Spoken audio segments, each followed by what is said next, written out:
When people hear that I sold my tech company at age 45, they picture me popping Cristal, models and bottles, angel investing, maybe buying a yacht. Here's the unsexy truth. I didn't make a lot of money when I sold my company. First off, I had to split it with my ex-wife. What I was left with barely bought me a year with no income. But long before I sold my company or quit my company, I knew that I didn't want to stay in business with my ex-wife. My business was a clip art business, and I knew the writing was on the wall.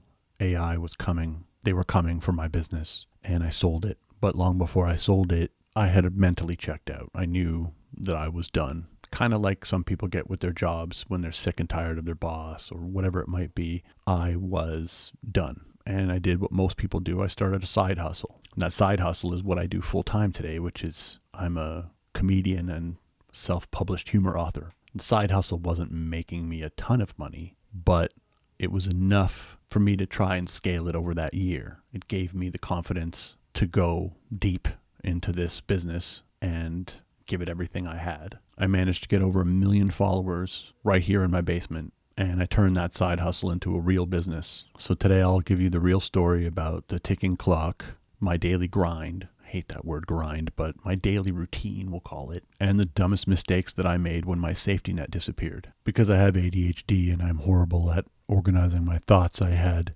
Gemini break this down into 4 phases for us. Phase 1 is going to be the secret lifeboat. Phase 2 is the doomsday clock. That's how much time you have left till you run out of money or decide that your new venture is a failure. Phase 3 is do the work, son. This is the unsexy mechanical reality of my basement daily grind. Again, I don't love that word, but I think it fits here. And then phase 4 is going to be the 1 million follower reality. Basically, the actual mechanism that I used to gain 1 million followers and what was the result. Finding the energy to start a side hustle when your business or your day job is draining your mojo, let's use the word mojo, isn't always easy, but for me, the want to escape was so great that the energy was just kind of there. I didn't have to summon it myself. I think I was in a place where I knew that I was running out of time, and that if I left my business for a few more years, the robots were going to take it over. So energy for me wasn't an issue, but if it is for you, you might have to have a conversation with your family and friends,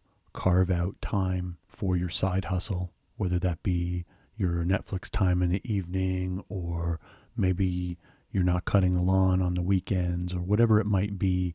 You're going to have to give up some stuff. Decide what that is early. This may be counterintuitive to what a lot of the hustle bros will tell you, but even if you have to stop going to the gym or whatever that might be, you need to give up some things that may even be good for you. Family time, time out in the world, travel. I went from taking a few vacations and trips every year to taking no trips while I was building up my side hustle. Not because I didn't want to travel, but because I didn't really want to give that time to something other than my goal. I also believe that when you're doing your side hustle, you should shut up about it. You need to build it in absolute silence. Obviously, there are some people you need to tell your family, whoever it is that you're going to be compromising your time with, but they don't even need to know what it is. This channel that you're watching right now is a new YouTube channel for me, and for the first 3 weeks, I didn't tell anybody about it. In fact, I've only shown it to one person so far. I have kept it outside of my existing following. I have built what you see so far in silence. Not because I want to keep it a secret, but because talking about your project takes energy away from working on your project. And I believe in time management, but I believe in energy management more.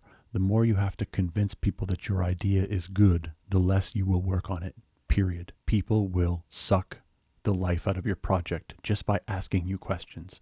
Questions that seem harmless, but questions that will slow you down and disempower you and make you doubt what you're doing. It's always better to show somebody something you finished or something you have taken to a place of pride. So you've done something, you've published something, you're happy about it, it's generated some sales, you've got some subscribers, you've got some followers, whatever it might be.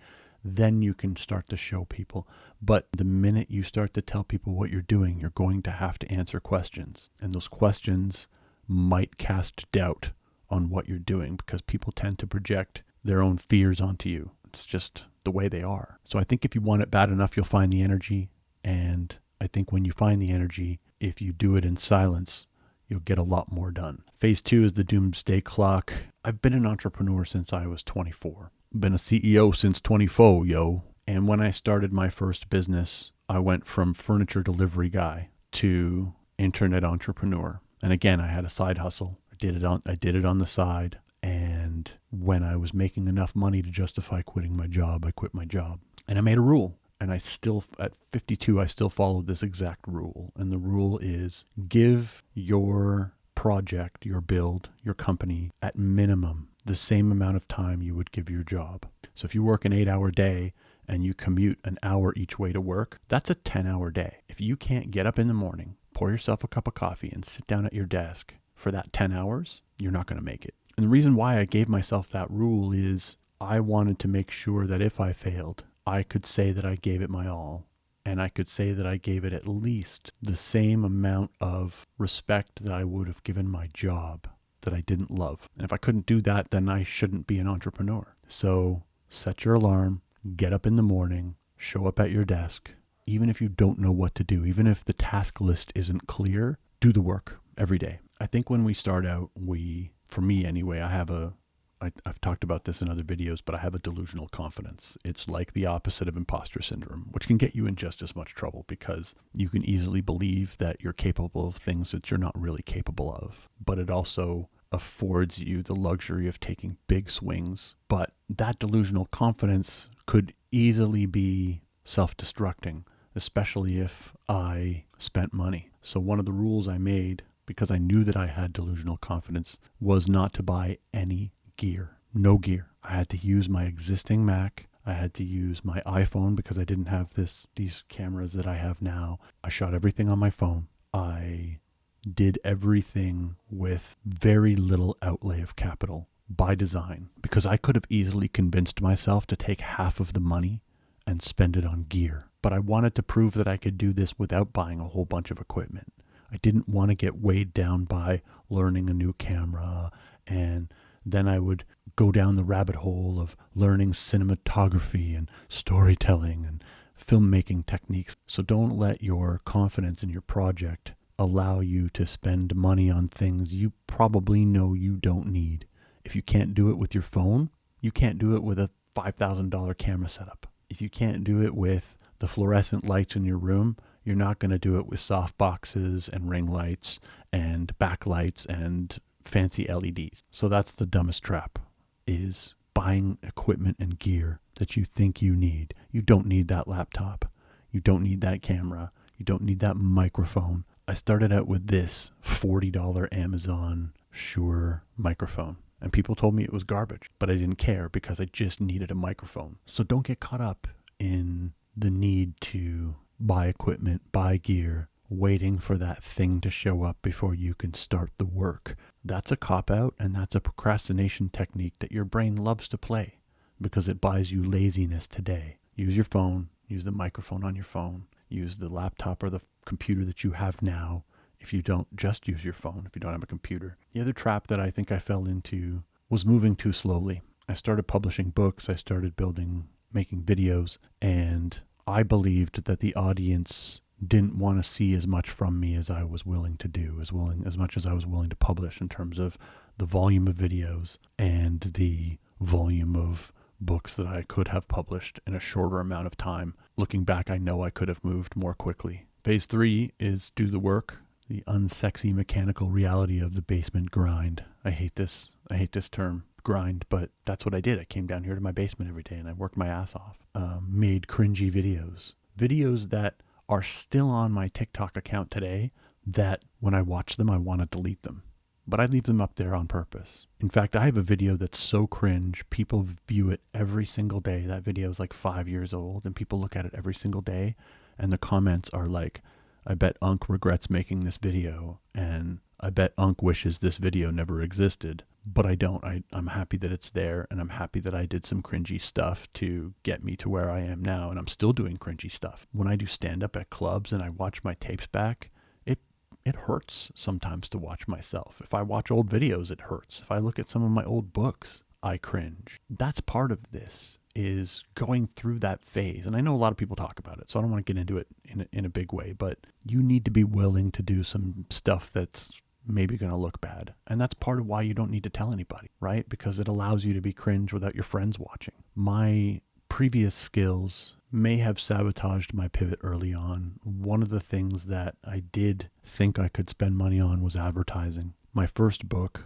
I thought it was funny, and it was the birth of the other books. It was kind of like the alpha version, if you want to call it that, and it pointed me in the right direction. But the book was, so what I write, these like humorous children's books for adults. They have a cartoon cover. They look like a kid's book, but they're clearly not. And the first one I came up with was actually just a book where every page was a cover idea for a children's book that shouldn't exist. I came up with like 100 ideas for children's books that shouldn't exist, and I put them all in one book. Each page was a cover. I thought that book was hilarious. I showed it to some friends, because at that point I had told my friends what I was doing, and everybody thought it was hilarious. So I thought I was onto something, and I started buying ads for that book, and nobody was buying the book. I sold a handful of copies organically through social media, but nobody really bought that book. And my previous skills were, I was good at advertising. I was good at buying ads and spending money to generate clicks and sales. But in this case, the mistake was I really should have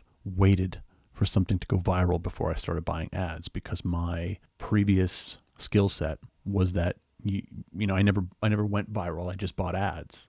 So I would hope that the ads did well, and if they didn't, I would redesign the ads until they got the click-through rate that I wanted, or the conversion rate that I wanted. In the world where I exist now, which is entertainment, I learned quickly that going viral organically was more important than buying ads, and that later I could buy ads when I went organic virally. So I thought I had this great marketing skill by buying ads, but it really didn't get me anywhere. In fact, it cost me. Trading the burnout of marketing for the leverage of the internet, that's kind of where I was going with the previous point. But it hits you quickly as you start to build an asset, whether that's a following, a YouTube channel, a publishing business, whatever it is you're creating and selling.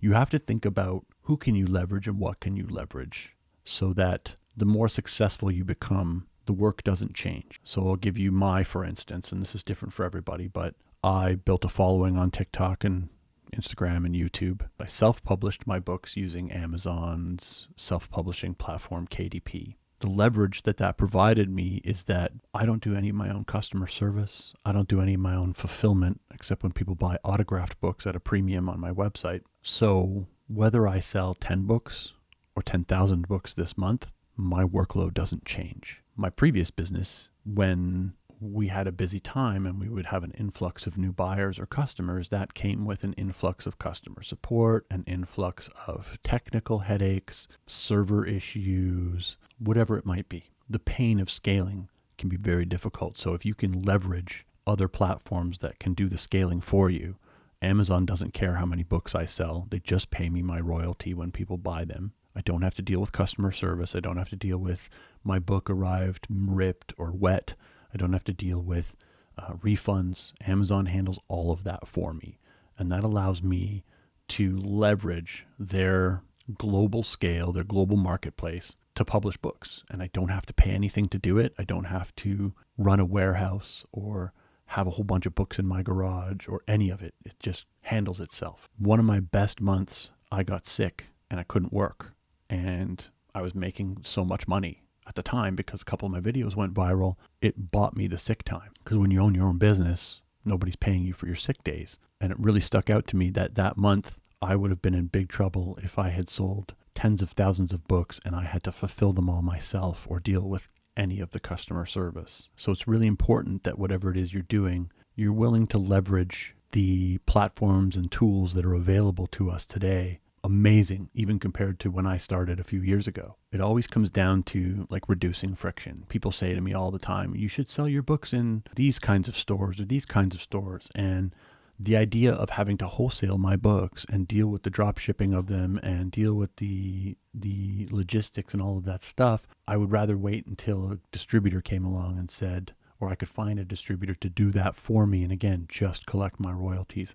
Until then, I just sell direct on Amazon and on my website. So phase 4 is the million follower reality, the actual mechanism of gaining 1 million followers. Early on, I came in with this belief that a lot of creators and YouTubers and gurus peddle, which is consistency is key. That's not true. I learned this when I spent a weekend making a buttload of videos, like hundreds of videos. I was recording people's reactions on a platform called Omegle, and it allowed me to talk to hundreds of people in a matter of days. And I recorded hours and hours and hours of interactions, which gave me over 200 short video clips. At this point, I had a guy helping me out with some video editing. He was like an intern. I wasn't paying him a lot, but he was kind of helping me with the video editing a little bit.